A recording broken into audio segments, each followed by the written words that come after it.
আসসালামু আলাইকুম। আওয়ামী লীগের অনেক নেতাকর্মীরা মনে করছেন এই মুহূর্তে ডক্টর ইউনূস সরকারের বিভিন্ন সিদ্ধান্ত, জাতীয় নাগরিক পার্টির বিভিন্ন অ্যাক্টিভিটিস এগুলোর বিরুদ্ধে যখন বিএনপি কথা বলছে, বিশেষ করে রাষ্ট্রপতি, সেনাপ্রধান সম্ভবত তাদের খুব আপন লোক হয়ে গেছে। আর তাদের যে আপন লোক হয়েছে ভাবনাটাকে আরো প্রমাণ করে শেখ হাসিনার অনুসারী যেসব কুতুবরা আছেন, গাউসরা আছেন, হ্যাঁ আমি জানি না এদের কি বলা হয়, অনুসারীরা বিশেষ করে তারা কিন্তু কাজে নেমে গেছে। আবার তারা কি আসলে কাজে নামলো নাকি শেখ হাসিনা তারা রেতে কাইটা দিছিল এতদিন বোঝা যায় নাই। যেমন শিবিরের যিনি ঢাবির সভাপতি, তিনি কিন্তু ছাত্রলীগের রাজনীতি করছেন, তাই না? পদে ছিলেন কিনা জানি না, বাট এখন তো ভাইসা উঠছেন। এরকমও হইতে পারে যে আগে তারা অন্তরে বিএনপি ছিল, ক্যাম্পাসে হয়তো আওয়ামী লীগ ছিল। আবার এই আন্দোলনের যে দুই নেতা সার্জিস, হাসনাত, এরা তো আওয়ামী লীগ করছে, মানে ছাত্রলীগ করছে, পরে তারা তবা করে ফেলছে, জুলাই আগস্টের সময় তারা নেতৃত্ব দিছে।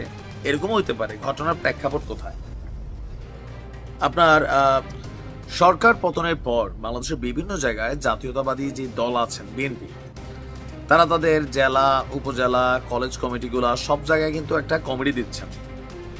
আর আজকে আমরা যে নিউজটা দেখলাম যে ঘটনার প্রেক্ষাপট হচ্ছে পাবনায়, আপনার পাবনা মেডিকেল কলেজে দীর্ঘ প্রতীক্ষার পর একটা মেডিকেল কলেজ শাখার ছাত্রদলের অনুমোদন হয়েছে, 22 সদস্য বিশিষ্ট।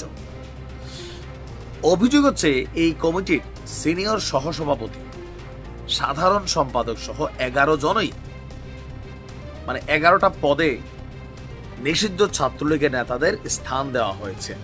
এখন যারা দিলেন তারা কি জায়না দেন নাই? অবশ্যই দিচ্ছেন।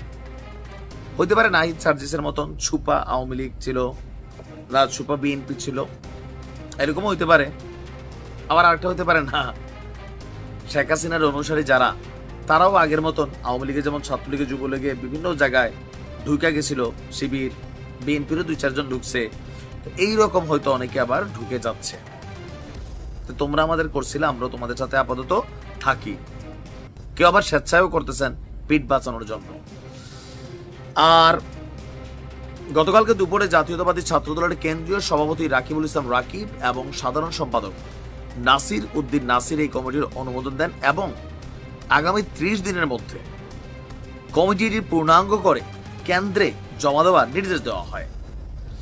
আর আমরা তো দেখি পাবনা মেডিকেল কলেজ নবগঠিত ছাত্রদলের কমিটি এবং নিষিদ্ধ ছাত্রলীগের বঙ্গবন্ধু হল শাখার পূর্বের কমিটি বিশ্লেষণ করে দেখা যায়, শাখা ছাত্রদলের নবনির্বাচিত সাধারণ সম্পাদক হাসিব ওরফে শুভ, তিনি ছাত্রলীগের হল শাখার যুগ্ম সাধারণ সম্পাদক ছিলেন। সিনিয়র সহসভাপতি যিনি আছেন আমিনুল ইসলাম তানিম, তিনি ছিলেন তথ্য ও গবেষণা বিষয়ক সম্পাদক।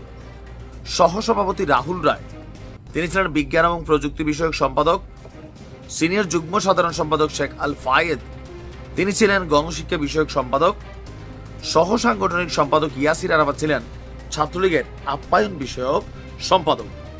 এছাড়া যুগ্ম সাধারণ সম্পাদক পদ পাওয়া তরিকুল ইসলাম, তিনিও ছাত্রলীগের যুগ্ম সাধারণ সম্পাদক পদে ছিলেন। আরেক যুগ্ম সাধারণ সম্পাদক হাবিবুর, তিনি ছিলেন ছাত্রলীগের সমাজসেবা সম্পাদক।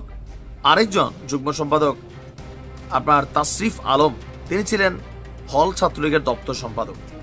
এছাড়া যুগ্ম সাধারণ সম্পাদক স্বাধীন মিয়া, সাংগঠনিক সম্পাদক নাসিরউদ্দিন নাবিল, প্রচার সম্পাদক সামিন রাফিদ আরোহ, এরা প্রত্যেকেই ছাত্রলীগের সক্রিয় কর্মী হিসেবে দায়িত্ব পালন করেছেন। তো যাদের বিরুদ্ধে অভিযোগ আসছে তাদের বক্তব্য কি? তাদের বক্তব্য, ভাই আমি করতাম না, তবে আমি হলে থাকার কারণে কে বা কারা কমিটিতে আমার নামটা যুক্ত করে দিয়েছিল, আমার অনুমতি না নিয়েই তারা আমাকে ছাত্রলীগের হল কমিটিতে রেখেছিল। আমি অন্তরে ছাত্রদল লালন করি। বিশ্বাসযোগ্য হইতে পারে, কারণ যখন একটা জায়গায় হয় কি আপনি দলের নাম না লড়িয়ে ভেজাল, তখন অনেকে বাধ্য হইয়া ছাত্রলীগ করছে, আবার অনেকে অন্তর থেকেও করছে। আওয়ামী লীগ আগামী 2-4-5 বছর আসবে কিনা সন্দেহ আছে। সে যে বিশাল নেতাকর্মী এলাকাতে বা কলেজে বুতাম টুতাম খুইলে অভ্যাস, এরা তো বড় মাঠে মামলা খাবে।